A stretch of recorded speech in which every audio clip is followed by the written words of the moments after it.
guys, it's Vanity Ezel, back again with another Ezel in the Vanity Card Fight Vanguard weekly reveals. So if you guys enjoyed, don't forget to like, comment, subscribe, and don't to the Patreon. Now let's get this one started. This week, we finally got Overlord and PPD revealed. I don't know how anyone else felt about them. I feel both okay about them and, not okay about them. Frankly, I didn't want them to come back in the first place because I kind of felt like it was a waste of space in somewhat because they just keep bringing back Overlord, and as much as I like Overlord, I just really wish there was a season without it, and I would be satisfied with that, but they brought it back, and it's better, I guess, than it was before, because there's a skill about it that I intentionally like. So let's go ahead and get started, and then we'll get to them when we get to them. First up, we got Diablo's Attacker, Alvin. 13k base, grade 3, Twin Drive Persona Ride. Auto Van or Rear when it attacks a Vanguard. Soul Blast 1 until the end of the battle, and this unit gets plus 5k power. If you're in front of Rush, it gets plus 15 instead of 5. So, that's pretty good. It's kind of like Colossus from the Trial deck, where it basically becomes a 28k swinger if you're in Final Rush. The difference between this and Colossus is Colossus is an on-place, and it lasts for the turn. This is not an on-place, but it's whenever it attacks, and Colossus was a counterblast one to do it, and you got the soul charge from it. This is neither of them because you don't get any benefits. I still say if you want to run this because, it has the Diablos name, because a lot of your skills activate because of Diablos now, then by all means do it, but otherwise just run Colossus over this, or don't run either, because the deck doesn't need either, but some people still run Colossus. I don't think you should run this, though, unless you really want that Diablos name.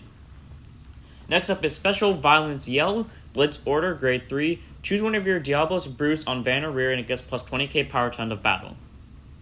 So pretty much this is only useful if Diablos Brutes is on the board. I mean, it's a good 20k shield because there's no other requirements for it, but, why? I mean, when I use my Bruce deck, I don't run any form of defensive cards. It's either all or nothing with me, and I can see why some people would actually run defensive orders, but why this one? It's just a free 20. I feel like they could have made this a bit more restrictive, or, besides just Bruce, because otherwise you cannot use it, but I guess it's good. I wish it was just splashable in other decks, I guess, is what I'm trying to say here. Next up, Diamond Sorceress, 8k base, 5k shield, grade 1 with boost. It's the double rare for Hexa Orb. Auto when it's placed on rear from hand. If your Vanguard is Hexa Orb Sorceress or Pentagleam Sorceress, counterblast 1 and discard 1, look at top 2, choose up to 2 unit cards among them, call them to rear, and put the rest at the top of your deck in any order. Okay, so I like that. You don't have to call 2, and if you want, you can get out 2 rear guards to the board, so basically this thing is calling 3 units, or stack your deck with triggers so Hexa Orb can go off more. So I really like this card because it can just straight up stack triggers and possibly pump out a board. So I say a 4 of if you want to build a Hexa Orb deck, or maybe a 3 of, no less than that though. We have Octavare Rare Sorceress, 13k base, Persona Ride, grade 3, Twin Drive, Auto Rear.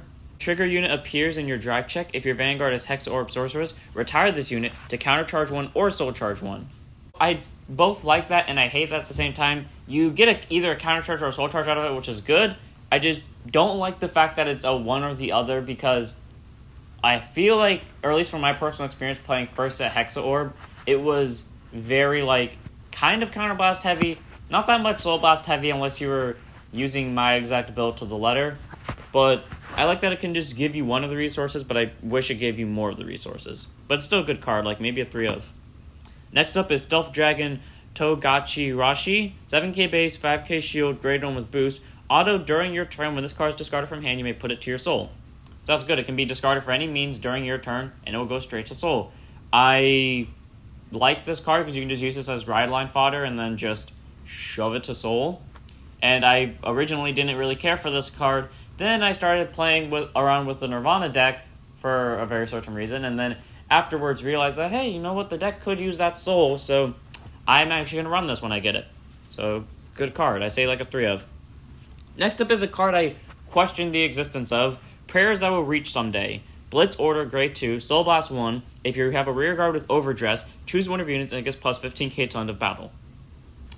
Okay, so let's break this down. There is an order in the first set called Burn Bright Pure Prayers, where if you're 3 or more damage, you get 15k power to one of your units until end of battle, and it's also a grade 2 order.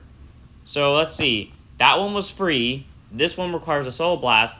The other one required you to have 3 or more damage. This one requires you to have a unit with Overdress, which your opponent might just kill. So kind of why are you running these?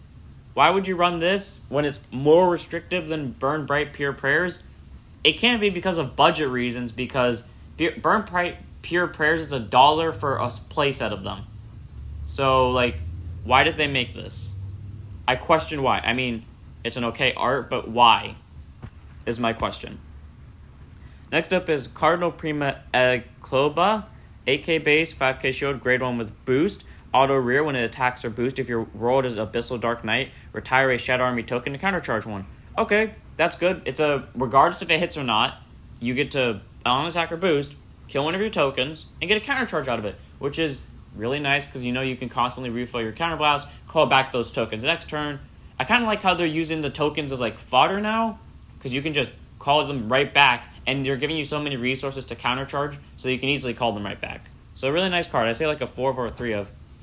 Next up is Cardinal Prima Artepo, 8k base, 5k shield, grade 1 with boost. Auto when it's put on guard circle. If your world is Dark Knight, soul charge 1, and if your world is Abyssal Dark Knight, soul charge 2.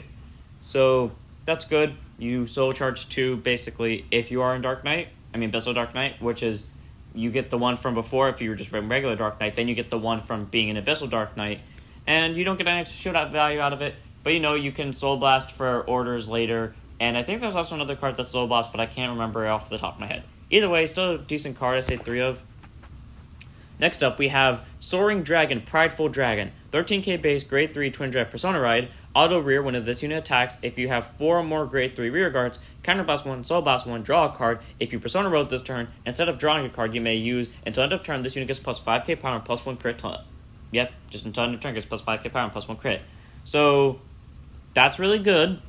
It's not that hard to have 4 or more grade 3 units. You just need this, 2 other rear guards that are grade 3s, and then your Vanguard, and then boom, you got 4 more grade... Never mind, you need another one because it specifies rear guards. Either way, that's still good, because, yeah, it's a counterblast and a soul blast, which is kind of hefty, but you still get to draw a card, and if you don't get to draw a card, that probably means you Persona Road, and it's an 18k double crit swinger. And it's not once per turn, and it's until end of turn. So if you can pay the cost twice, this is kind of like a 23k triple crit beat stick. Granted, it's very easy to guard, but, like, they're taking 3 damage from this, so really helpful card. I say like a 3 of. Next up is Knight of Destruction Calpled, 10k base, 5k shield, grade 2 with intercept. Auto when it's placed on rear from hand. Counterblast 1, rest another rear guard, reveal the top card of your deck. If it is an order or grade 3 unit, put it into your hand, otherwise call it to rear. So there is no minus to it because it's not going to soul to where you can't fetch it, and it's not going to drop zone where you can't get it back in general. It's either going to hand or it's going to board. Actually, that could be a minus if it's like a trigger or a PG, but either way, it's not that much of a minus. My only thing against this is, why is it called Knight of Destruction? Normally, when I hear the word destruction, I think of, something dies. So, like, maybe a rear guard gets killed when this thing is placed, or maybe one of your units gets retired, and then an opponent's unit gets retired, kind of like how PBD did in the original.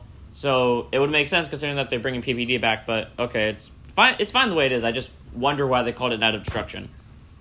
Speaking of PPD, we now get on to our last 6 reveals and our main 6 reveals, Overlord in his ride line and PPD in his. So Full Bow is our starter for PPD, as everyone expected. 6k base, 5k shield, grade 0 with boost. Auto when it's rolled upon, if you win second, you get to draw a card. Nothing special about it. But I really like its new art. It's so just... I want to call it majestic, but I want to call it beautiful at the same time. If the moon was glittering, I'd call it majestic.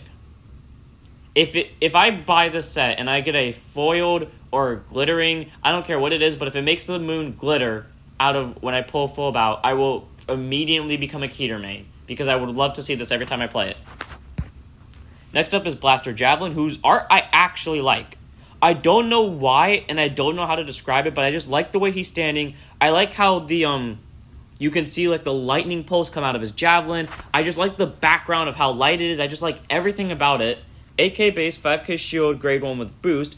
Auto when it's rolled upon my Blaster Dark, reveal the top card, call it to rear guard as rest, and if it's a unit card, and if it's not, discard it, and continuous rear during your turn if your Vanguard's a card with Blaster in its card name, gets plus 2k power. I like its art. Its art is goddamn majestic. This is majestic regardless if it's foiled or not.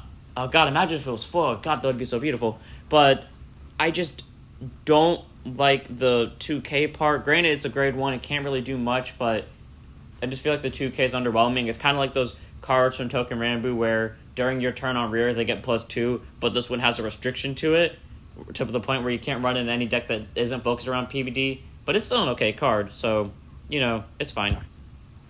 Next up, we have Blaster Dark. 10k base, 5k shield, grade 2 with intercept. Auto when it's placed on van or rear, counterblast one and retire another rear guard. Choose one of your opponent's rear guards, retire it, and this unit gets +1 drive until end of turn. Continue as rear. During your turn, if your rear guard was retired this turn, it gets +5k power. So it's only a 15k swinger, but that's still good. And on place, you do have to kill your own rear guard, but you get to kill your opponent rear guard. And unlike in V, where your opponent had to have 0 rear guards, regardless of how many rear guards they have now, you get +1 drive. So that's still good. I like that. It feels a bit overcomplicated just to have to call down a rear guard from deck just to use its ability, but it's still fine. You get a twin drive out of it, and it's unlike Blaster Javelin over here. It's not restricted to being rode upon by PBD, so you could just splash this into Bastion or Hex Orb just to get an extra thing. And same with Javelin to master its or get an actual benefit out of its first skill, because there's probably not going to be the chance where you get a rear guard because your opponent might just kill it. Next up is Phantom Blaster Dragon. 13k base, grade 3, twin drive, persona ride. Auto, when this unit is placed on van, choose a card with Blaster in its card name from your soul, and you may call it to rear.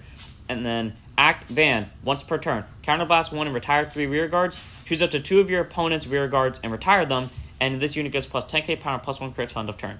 Okay, I like that. It sticks with the theme of PBD's skill always being you retire some amount of rear guards, or actually, I think all of them have always been retire 3 rear guards, then your opponent kills either the same amount of rear guards or some amount of rear guards, then you get plus some amount of power and +1 crit out of it. I really like that it kept that around. I kind of wish it just brought up so that your opponent has to retire 3, but what I do like about it is that you get to pick the 2 that get retired, not your opponent. So your opponent just can't have a full field and then have 2 of them be bait monsters. You can actually pick them, which is really nice, and it still gets the +10 out of it. And you can also pick any blaster from your soul to call, so it doesn't have to be Blaster Dark, which you might get the most benefit out of just to get the power and the extra retire out of it to minus their board more, or Javelin just to get 2k, but it's still a really helpful card. So I say really good. Next up is Lizard Runner Undu, 6k base, 5k shield, grade 0 with boost. Auto, when this unit is rode upon, if you went second, draw a card. Nothing special, but that art is really cool. You get to finally see the behind of Undu, so I'll give him that. Next up is Embodiment of Armor Bar. Jesus Christ, what is with the grade 1s looking so good? I don't like the Art of Overlord. I actually hate the new Art of Overlord. I am okay with the Art of PBD. Blaster Dark is just no for me. Now Harlem is okay, and yet the grade 1s are just fucking beautiful for some reason. God. Anyways, 8k base, 5k shield, grade 1 with boost. Auto, when this unit is rode upon by Dragon Knight and a Harlem, counterblast 1, search your deck for up to 1 grade 1, reveal it, put it to your hand, and shuffle your deck. Okay. So literally when you ride this, you can search your deck for a PG is what I'm understanding. Because you search your deck for a grade 1. Which means you could search your deck for a PG because they're not draw PGs anymore. So your opponent has an incentive not to swing at Van because they risk letting you get a PG in hand, which is kind of like what Conroe did in the original. Or you could just get another booster or another swinger. Either way, that's really good. And then also its other skill, auto rear once per turn. When your Vanguard attack hits, this unit gets +5k power to end of turn. Okay, 13k base once per turn when something hits, which is really good, I guess. It's a booster, so that's a 13k boost. Or it could just hit anything, which is good. But still, the fact that you can search a PG just by riding this, I find impressive. Really good card. 4 copies, even if you can only use the ride ability once. Next up, Dragon Knight and a Harlem, whose art I think is okay. 10k base, 5k shield, grade 2 with intercept. Auto, when this is rode upon by a unit with Overlord in its card name, call it to rear. Okay, so that's an immediate call, so you cannot, unlike PBD, you cannot splash any of these into a non-Overlord based deck, because PBD's Blaster Dark could just be splashed into anything, and so could Javelin, because neither of them required Phantom Blaster Dragon, but these two require Overlord, so that sucks. Anyways, call this card to rear, and then act rear once per turn. If you have a Vanguard with Overlord in its card name, Soul Blast 1 in this unit and all of your Vanguards get +5k power to end of turn. So, that's really good. This becomes a 15k swing. Overlord becomes an 18k base. So, that's just helpful to have because it adds more power, making it harder for them to guard it. So, cool. And finally, our main boy, the one who keeps reviving and returning from the dead, Dragonic Overlord. 13k base, grade 3 twin drive persona ride. Continuous Vanna rear. During the battle that this unit attacked the rear guard, your opponent cannot call cards from hand to guard. So if you attack this thing into a rear guard, your opponent cannot guard unless they intercept. And the only way they're intercepting, because, okay, well, actually, Dragon Empire can do it, but otherwise, they're only getting 5k intercepts, which is probably a 1 to pass. And if you just use Nahal, then they can't guard. Damn, that's one skill, and that's a rear guard skill, too, which means if you wanted to, you could just wipe out a rear guard for free. There you go, Overlord. Broken as all hell. Anyways, Auto Van, once per turn, when this unit attack hits, counterblast 1 and discard a card, stand this unit loses a drive till end of turn. So standard Overlord ability, you get a restand, you lose a drive out of it. Counterblast 1 and discard 1, I think it's like the best one, because you're not discarding an insane amount like before. You would always discard 2, or maybe discard 3. You're still paying the counterblast, which is fine. So now it's just counterblast 1 and discard 1, get the stand, lose a drive, it's fine, it's good. And it can hit anything, which means when you ram into the rear guard, they can't really guard it, so it's a free restand, and if you combine that with Bar, that's just a free +5. I just like that first skill, because I feel like that's just inevitably a broken ability, because now you don't have to retire stuff, you could just easily kill stuff, which means you can kill pesky things with resist now. Because they can't be blocked, unless they put it to the back row, they can't block it, so, yeah, you go, Overlord, fuck them up. But anyways, that was this week's weekly reveals. So hope you guys enjoyed. Don't forget to like, comment, subscribe, donate to the Patreon, join the Discord, follow the Twitch, subscribe to my second channel focused on Beyblade, and I'll see you all in the next one. Don't forget to stand up your vanguards.